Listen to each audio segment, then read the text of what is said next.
যে যেখান থেকে আমার এই ভিডিওটি দেখছেন সবাইকে জানাই ট্র্যাক্টর কৃষি অনুষ্ঠানের পক্ষ থেকে অভিনন্দন ও শুভেচ্ছা। আশা রাখছি সবাই ভালো আছেন। দর্শক, আমি আছি ঠাকুরগাঁ সদর উপজেলায়। আর দর্শক, যে কারণে আমি ভিডিওতে আসছি, দেখতে পাচ্ছেন এটা একটি আম বাগান। আর এই আম বাগানটি 100 বিঘা জায়গা নিয়ে।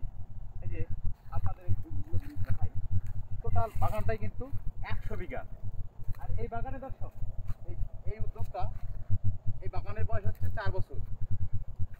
আর ইনি বরাবরই কিন্তু কেঁচো সার 3 বছর থেকে প্রয়োগ করে আসতেছে। এই যে দেখেন, এই যে গোড়ায় কিন্তু কেঁচো সার প্রয়োগ করছে।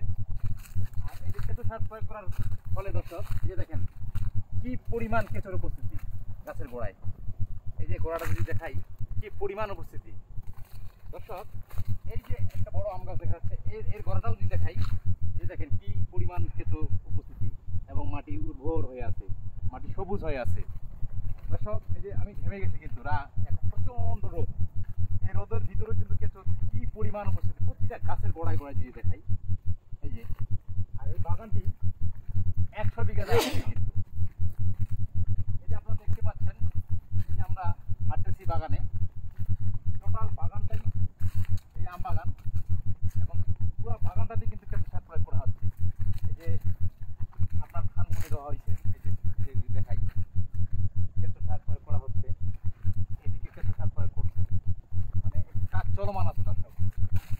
পুরো বাগানটাতে কেঁচো সার প্রয়োগ করা হচ্ছে এবং কেঁচো সার প্রয়োগ করার এর ফলাফল আমরা আপনাদের সরাসরি দেখানোর জন্যই ভিডিওতে আসছি।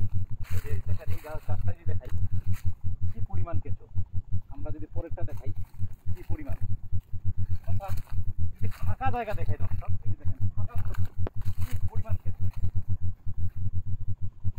অর্থাৎ কেঁচো সার প্রয়োগ করার ফলে কিন্তু পুরো মাটিটাই কিন্তু উর্বর হয়ে আছে এবং কেঁচোর উপস্থিতি সব জায়গায় বিরাজমান করছে। তো দর্শক, এই বিষয়গুলো কিন্তু সরাসরি দেখানোর জন্য ভিডিওতে আসা। আজ এই পর্যন্ত দর্শক, দেখা হবে নতুন কোনো ভিডিওতে। ততদিন ভালো থাকুন, সুস্থ থাকুন।